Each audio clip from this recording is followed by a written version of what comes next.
వేదికగా సీఎం రేవంత్ కీలక వ్యాఖ్యలు చేశారు. 15 రోజుల్లో కోదండరాంను చట్టసభల్లోకి పంపిస్తాను, ఎవరు అడ్డొస్తారో చూస్తానని చెప్పి చాలా స్ట్రైట్ ఫార్వర్డ్ గా వార్నింగ్ ఇచ్చారు సీఎం.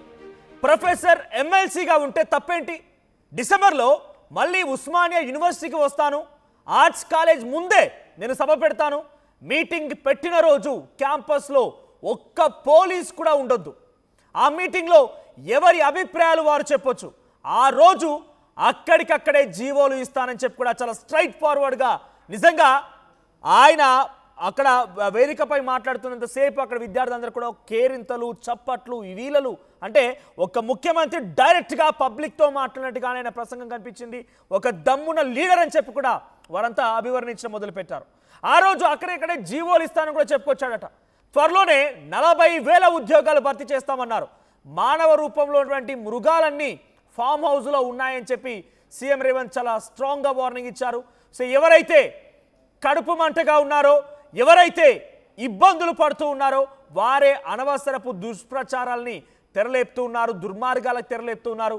ఇక్కడ అటువంటిది ఏదీ లేదు అని చెప్పి చాలా క్లియర్గా ముఖ్యమంత్రి రేవంత్ రెడ్డి చెప్పుకొచ్చారు. సో నేను మళ్ళీ వస్తా, డిసెంబర్లో ఆర్ట్స్ కాలేజ్ వేదికగా నేను సభను పెడతాను, తెలంగాణ ఇచ్చినటువంటి ఆ సందర్భంగా అంటే డిసెంబర్లో తెలంగాణ ఇచ్చారు కాబట్టి డిసెంబర్ నెల చాలా నాకు ఇష్టము, సో వచ్చి సభ పెడతాను, అప్పుడు డైరెక్ట్గా విద్యార్థులతో మాట్లాడవచ్చు అని చెప్పి ఆయన చెప్పుకొచ్చారు. ఒకసారి ముఖ్యమంత్రి రేవంత్ రెడ్డి ఏం చెప్పారు, ఎటువంటి వార్నింగ్ ఇచ్చారో చూద్దాం.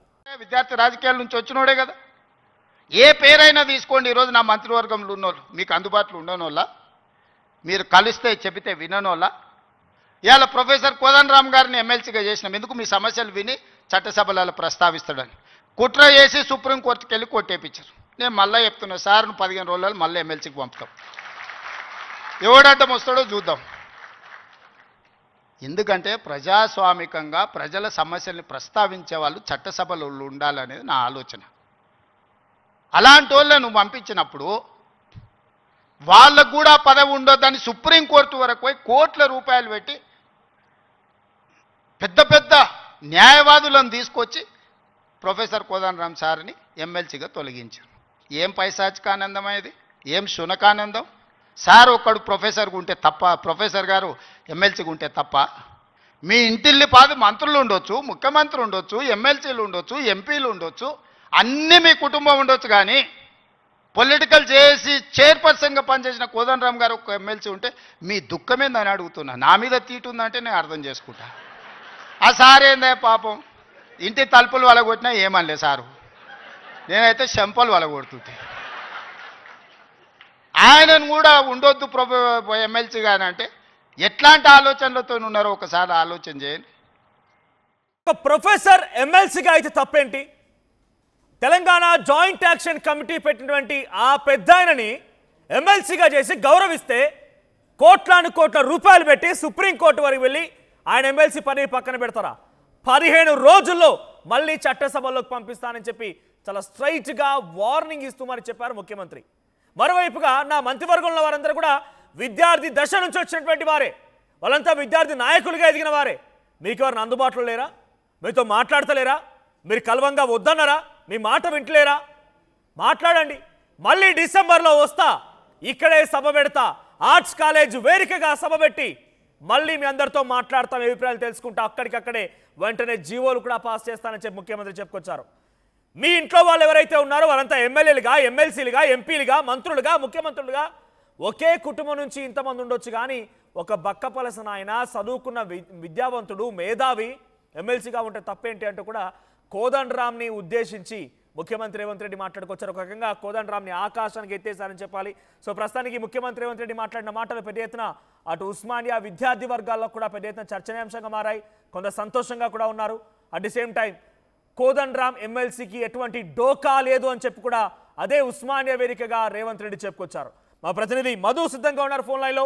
ఎస్ మధు, ముఖ్యమంత్రి రేవంత్ రెడ్డి మాటలు ఎలా చూడాలి? చాలా స్ట్రైట్ ఫార్వర్డ్గా వార్నింగ్ ఇస్తూ డంకా బజాయిని చెప్పుకొచ్చారు. ఆయన ఎలా చూడాలి మాటల్ని?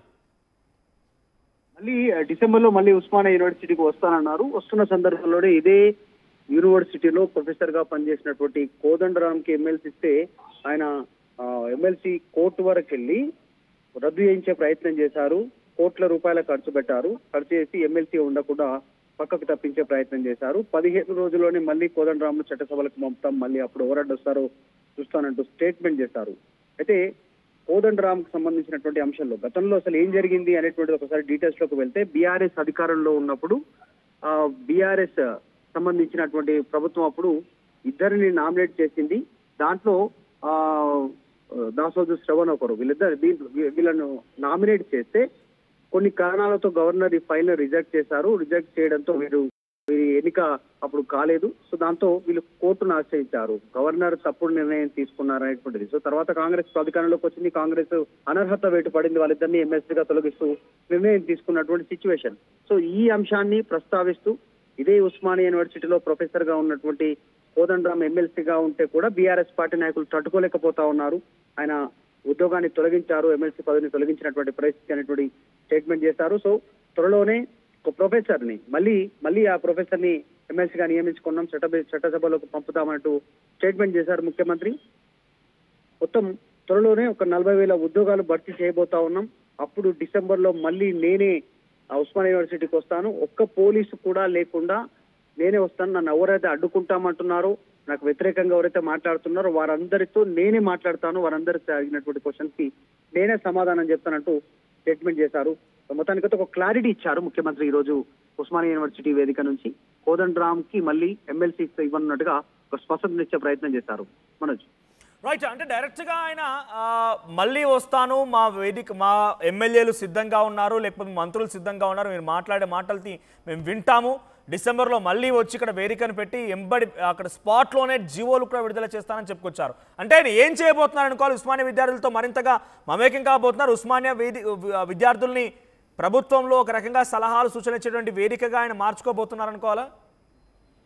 అంటే నోటిఫికేషన్ ఇచ్చిన తర్వాత వస్తాననేటువంటి స్టేట్మెంట్ చేస్తారు. ఆల్రెడీ ఇది August, September, October, November, December కేవలం 4 నెలల వ్యవధిలోనే 40,000 ఉద్యోగాల భర్తీకి నోటిఫికేషన్ ఇచ్చిన తర్వాత కాస్త పాజిటివిటీ పెరిగేటువంటి అవకాశం ఉంటుంది. విద్యార్థులంతా కూడా నోటిఫికేషన్లు వచ్చిన తర్వాత అప్లై చేసుకోవడము, వాటికి ప్రిపేర్ కావడము, వాటిపైన దృష్టి కేంద్రీకరించాల్సినటువంటి అవసరం ఉంటుంది. కాబట్టి సో ఆ టైంలో మళ్ళీ వస్తాననేటువంటి స్టేట్మెంట్ వెనకాల ఉన్న రీజన్ అదే. రిక్రూట్మెంట్ చేయబోతా ఉంది కాంగ్రెస్ ఒకేసారి 40,000 ఉద్యోగాలు అనేటువంటిది. ఇప్పుడేమో ఆల్రెడీ 65,000 ఉద్యోగాలు రిక్రూట్ చేశామని కాంగ్రెస్ ప్రభుత్వం చెప్తున్నప్పటికీ యాక్చువల్ గా టెక్నికల్ గా అది గత ప్రభుత్వంలో ఇచ్చినటువంటి ఉద్యోగాల సంఖ్య ఎక్కువగా ఉంది. కాబట్టి దాన్ని విద్యార్థులు, నిరుద్యోగులు దాన్ని డైజెస్ట్ చేసుకోవాలనేటువంటి సిచ్యువేషన్ ఉంది. కాబట్టి అందులో భాగంగా ఈ రోజు ఈ స్టేట్మెంట్ చేసినట్టుగా తెలుస్తా ఉంది. 40,000 ఉద్యోగాల నోటిఫికేషన్ త్వరలో ఇచ్చి దాని తర్వాత ఉస్మానియా యూనివర్సిటీలో డిసెంబర్ లో మళ్ళీ వస్తాను, అప్పుడు ఒక పోలీస్ అధికారి కూడా కనిపించొద్దు, ఒక పోలీస్ కూడా ఉస్మానియా యూనివర్సిటీలో కనిపించొద్దు అనేటువంటి స్టేట్మెంట్ చేశారు. సో మొత్తానికి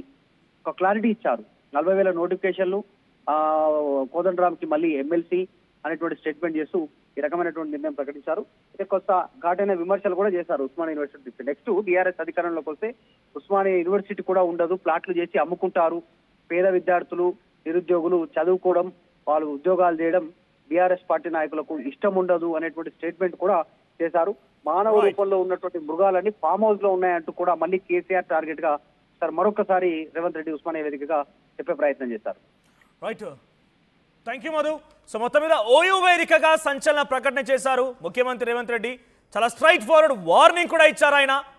విద్యార్థులు ఉద్దేశించి మళ్ళీ వస్తాను, మళ్ళీ కలుస్తాను, మీతో మాట్లాడుతూ అభిప్రాయాలు తీసుకుంటా, జీవో ఇస్తానని చెప్పుకొచ్చారు ఆయన. ఒకసారి ఓయూ విద్యార్థులు ఉద్దేశించి, ఆ తర్వాత కోదండరాం ఉద్దేశించి ముఖ్యమంత్రి రేవంత్ రెడ్డి ఏం మాట్లాడారో చూద్దాం. ఏమైనా అంచనా వేసుకోండి, ఏమేం కావాలనో నాకు చెప్పండి, మళ్ళీ నేను వస్తా. ఠాగూర్ ఆడిటోరియం కాదు, ఠాగూర్ ఆడిటోరియం కాదు. మా వీసీ గారికి, మా పోలీస్ సిబ్బందికి చెప్తున్నా, ఆ ఎల్ల నేను వచ్చిన రోజు క్యాంపస్ లోపల ఒక్క పోలీసు కూడా పెట్టకండి. ఏ విద్యార్థులు ఏ నిరసన అయినా తెలపనియండి, నిరసన తెలిపే స్వేచ్ఛ కూడా వాళ్ళకి ఇద్దాం. ఆర్ట్స్ కాలేజ్ ముందు మీటింగ్ పెడతా, మీకు కావలసిన 100 కోట్ల నిధులు ఇస్తా. మళ్ళీ మీటింగ్ ఆర్ట్స్ కాలేజ్ దగ్గరనే, అక్కడ ఇక్కడ కాదు. ఆర్ట్స్ కాలేజ్కి వచ్చిన రోజు డీజీపీ గారికి, సిటీ కమిషనర్ గారికి నేను ఆదేశాలు ఇస్తున్నా, ఒక్క పోలీస్ కూడా క్యాంపస్ లోపల ఉండొద్దు, నేను వస్తా. ఎవరు వీళ్ళు? మా తమ్ముళ్ళు, మా చెల్లెళ్ళు తండాలలో, గూడాలలో, మారుమూల పల్లెల్లో పేదరికం రుచి చూసి అభివృద్ధి జరగాలి, డాక్టర్లు, లాయర్లు, ఇంజనీర్లు కావాలి, ఐఏఎస్లు ఐపీఎస్లు ఐఎఫ్ఎస్లు ఈ దేశ నిర్మాణంలో భాగస్వాములు కావాలని ఇక్కడికి వచ్చిన వాళ్ళను ఆనాడు ఉన్నాయన గొర్రెలు బర్రెలు చేపలు పెంచుకోండి అంటే ఈ రోజు డాక్టర్లు లాయర్లు ఇంజనీర్లు కాండి ఐఏఎస్లు ఐపీఎస్లు కాండి అని నేనంటున్నా. నేను రావద్దా?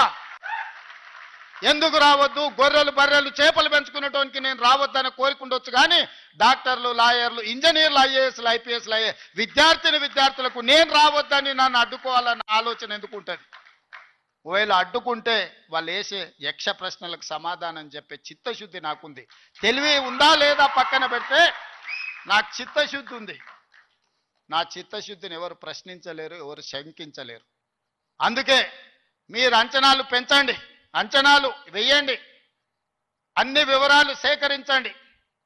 డిసెంబర్ మాసం మనకు అత్యంత కీలకమైన మాసం. Miracle month is December. క్రిస్మస్ని మిరకల్ మంత్ అంటారు, అద్భుతాలు జరిగే నెల అంటారు. డిసెంబర్ 9, 2009కి చరిత్ర పుటలలో ఒక గొప్ప పేజీ ఉన్నది. మొట్టమొదటి తెలంగాణ రాష్ట్ర ప్రకటన డిసెంబర్ 9, 2009 నాడు జరిగింది. అందుకే డిసెంబర్ నెల అంటే నాకు అత్యంత ఇష్టం. విద్యార్థి రాజకీయాల నుంచి వచ్చినోడే కదా. ఏ పేరైనా తీసుకోండి, ఈరోజు నా మంత్రివర్గంలో ఉన్నోళ్ళు, మీకు అందుబాటులో ఉండనోళ్ళ, మీరు కలిస్తే చెబితే విననోళ్ళ. ఇవాళ ప్రొఫెసర్ కోదండరామ్ గారిని ఎమ్మెల్సీగా చేసినాం ఎందుకు? మీ సమస్యలు విని చట్టసభలలో ప్రస్తావిస్తాడని. కుట్ర చేసి సుప్రీంకోర్టుకి వెళ్ళి కొట్టేపించారు. నేను మళ్ళీ చెప్తున్నా, సార్ను 15 రోజులు మళ్ళీ ఎమ్మెల్సీకి పంపుతాం. ఎవడడ్డం వస్తాడో చూద్దాం. ఎందుకంటే ప్రజాస్వామికంగా ప్రజల సమస్యల్ని ప్రస్తావించే వాళ్ళు చట్టసభలో ఉండాలనేది నా ఆలోచన. అలాంటి వాళ్ళని నువ్వు పంపించినప్పుడు వాళ్ళకు కూడా పదవి ఉండొద్దని సుప్రీంకోర్టు వరకు పోయి కోట్ల రూపాయలు పెట్టి పెద్ద పెద్ద న్యాయవాదులను తీసుకొచ్చి ప్రొఫెసర్ కోదండరామ్ సార్ని ఎమ్మెల్సీగా తొలగించారు. ఏం పైశాచికానందం ఇది? ఏం శునకానందం? సార్ ఒక్కడు ప్రొఫెసర్గా ఉంటే తప్ప, ప్రొఫెసర్ గారు ఎమ్మెల్సీగా ఉంటే తప్ప? మీ ఇంటిల్లి పాది మంత్రులు ఉండొచ్చు, ముఖ్యమంత్రులు ఉండొచ్చు, ఎమ్మెల్సీలు ఉండొచ్చు, ఎంపీలు ఉండొచ్చు, అన్నీ మీ కుటుంబం ఉండొచ్చు, కానీ పొలిటికల్ చేసి చైర్పర్సన్గా పనిచేసిన కోదండరామ్ గారు ఒక ఎమ్మెల్సీ ఉంటే మీ దుఃఖమేందని అడుగుతున్నా. నా మీద తీటు ఉందంటే నేను అర్థం చేసుకుంటా. ఆ సార్ ఏందే పాపం, ఇంటి తలుపులు వలగొట్టినా ఏమనలే సారు, నేనైతే చెంపలు వలగొడుతుంటే. ఆయనను కూడా ఉండొద్దు ఎమ్మెల్సీగా అంటే ఎట్లాంటి ఆలోచనలతో ఉన్నారో ఒకసారి ఆలోచన చేయండి. అసలైన తొలి వెలుగు. ఫాలో వాట్సాప్ @తొలి వెలుగు official.